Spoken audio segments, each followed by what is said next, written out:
Mesdames, Messieurs, bonjour. Très heureux de vous retrouver pour cette nouvelle émission Power Boost. Alors, je vais vous montrer cette semaine qu'il y a encore des raisons d'espérer avec l'agriculture.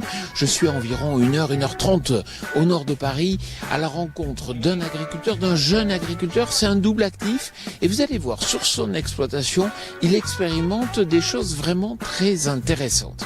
Mais sans plus tarder, le sommaire pour cette nouvelle émission Power Boost.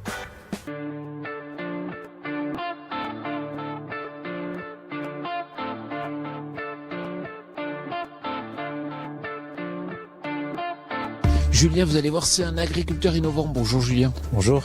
Julien, dans quelle région sommes-nous ici?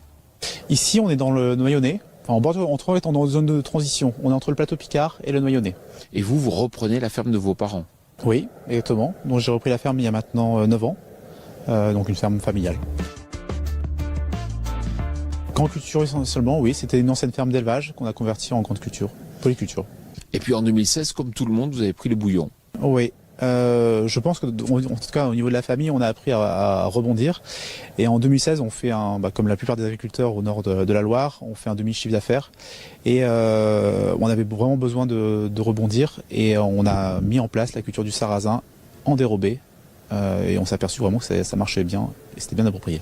Et le pire, c'est que c'est sur les plus mauvaises terres de l'exploitation. Oui, le mieux. Ou le mieux. Le mieux. Oui. Le sarrasin, en fait, c'est une plante originaire de Bretagne, qui est une plante écologiquement extrêmement propre et qui sort des bons rendements en petites terres. Donc dans les terres, elle aime particulièrement les terres sableuses. Et dans une quinzaine de jours, vous allez le récolter. Là aussi, c'est un peu difficile, non? La récolte, oui, est complexe. Idéalement, il faut avoir des périodes de gel qui nous permettent de faire tomber les feuilles du sarrasin. Après, si on n'a pas le gel, on est en train de creuser peut-être des pistes d'endénage. Ou après, on récolte avec une moissonneuse-batteuse en prenant notre temps, en nettoyant les grilles, et ainsi de suite, quoi. Et concrètement, pour arriver à trouver quelqu'un qui vous achète le sarrasin, comment vous avez fait? Tout simplement, j'ai pris mon téléphone, voilà, et j'ai démarché les moulins. Et du coup, j'ai lié un partenariat avec un moulin en Bretagne, qui m'a pris ma marchandise 2 années consécutives. Et comme ça marchait bien, comme on leur produisait une production de qualité, on a décidé d'étendre cette production. Mais pour produire un volume suffisant, il a fallu se regrouper à plusieurs agriculteurs? En fait, ce qu'on s'est aperçu, en fait, au niveau français, le sarrasin, c'est un micro-marché, c'est 10 000 tonnes de sarrasin. Ce qui est aberrant, c'est que 5 000 tonnes sont importées et 5 000 tonnes sont produites en France. Donc on a une vraie volonté de renationaliser cette production qui est aujourd'hui importée. C'est l'objectif du moulin. Donc en tout cas, un objectif conjoint. Et vous êtes mis à 8, c'est ça, pour fournir? Oui, donc en fait, le moulin, on a signé un contrat de courtage. Donc il y a 8 agriculteurs dans l'Oise, donc à 60 km de l'exploitation, qui produisent du sarrasin en dérobé, exclusivement également. Et aujourd'hui, c'est pas neutre, puisque ça représente quand même, je crois savoir, 15% à peu près de votre revenu? Oui, ça représente 15% de notre revenu sur l'exploitation. Et pour les autres agriculteurs, en fait, là, on fait 160 tonnes de sarrasin qu'on a contractualisé. Donc c'est un chèque de 80 000 euros qu'on se partage à 8. Et si jamais demain, ce meunier vous propose d'en faire le double, vous dites quoi? En tout cas, on creusera la question et je pense qu'on ira chercher les hectares, oui.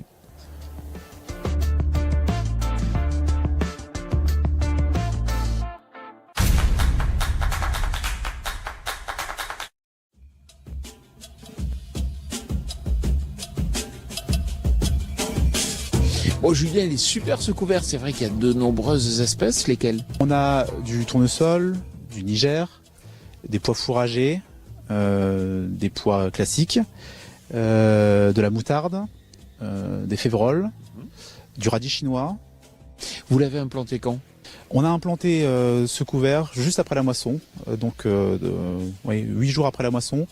Et la particularité, c'est qu'on a travaillé le sol avant d'implanter le couvert. La philosophie de l'agroécologie, telle que vous la pratiquez, c'est de pouvoir s'attaquer à la cause et non pas toujours traiter la conséquence. Par exemple, être toujours en train de faire la course aux herbicides pour calmer ces mauvaises herbes.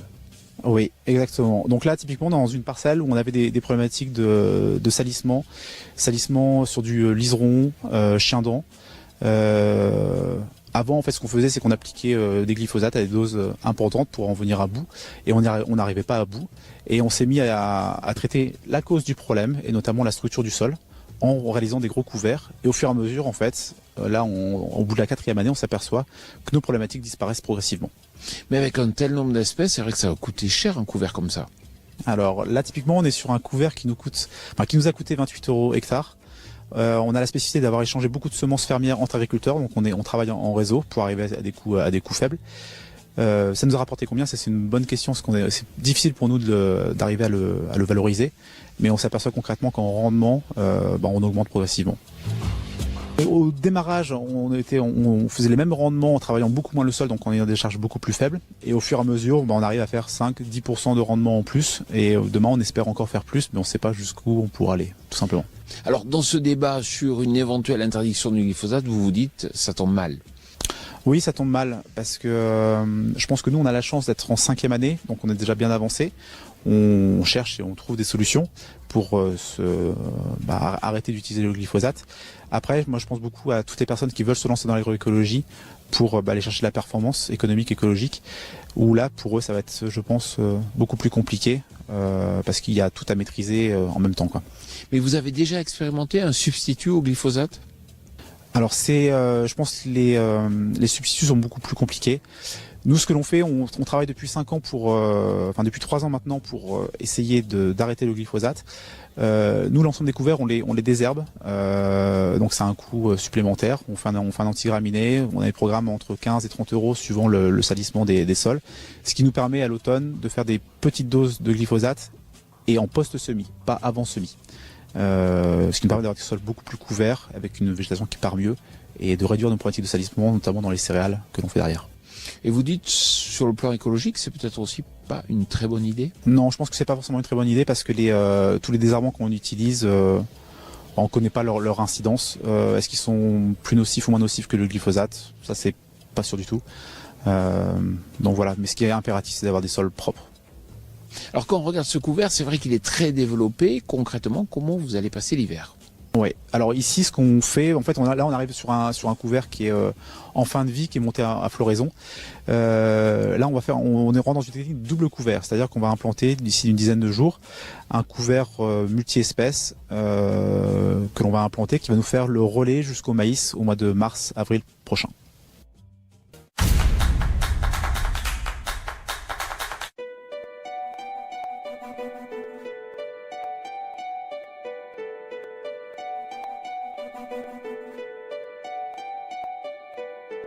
Alors Julien, ce que vous recherchez, c'est aller regagner le maximum de valeur ajoutée. Oui, en fait, la valeur ajoutée pour nous, c'est une chose qui est fondamentale, c'est la vente directe. Donc on a un atelier de vente directe où on vend 30% de notre production au monde de la chasse et aux particuliers. C'est-à-dire qu'on on trie notre production, on ensache en sac de 25 kg et on vend, on commercialise. Alors Julien, vous avez investi 120 000 € dans une unité séchage mobile pour le maïs, pourquoi ? Pourquoi ? Pour avoir notre autonomie, pour vendre notre propre production en direct, tout simplement.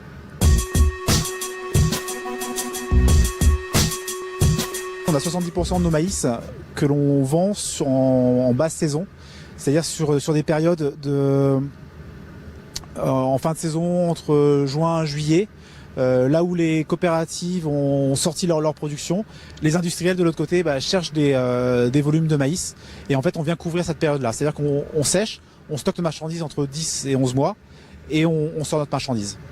Et ça veut dire que si jamais il y a un agriculteur pas trop loin d'ici qui cherche justement à sécher son maïs ou une autre culture, il peut venir vous voir ? Oui, nous sommes ouverts à ça, sachant qu'on a une capacité à la fois de séchage et de stockage. Aujourd'hui, vous avez une facture de fuel qui est quand même assez élevée. Oui. Donc annuellement, on a une facture autour de 8 000 € suivant le volume que l'on traite. On cherche de plus en plus des solutions de substitution. Pourquoi pas demain passer à des solutions de plaquettes ou autres pour diminuer ce coût et être sur des énergies autres que fossiles. Tout ça, au final, c'est assez cohérent à la fois entre le semi-direct et puis la recherche de valeur ajoutée. Oui, tout à fait. En fait, d'un côté, on a le semi-direct sous couvert où ça nous permet de gagner du temps en automne. Donc, on a 150 heures de travail, de réduction du travail, en tout cas, qui nous permettent. Vous avez aimé cette vidéo? N'hésitez pas à vous abonner à ma chaîne. Vous pouvez également liker ou partager.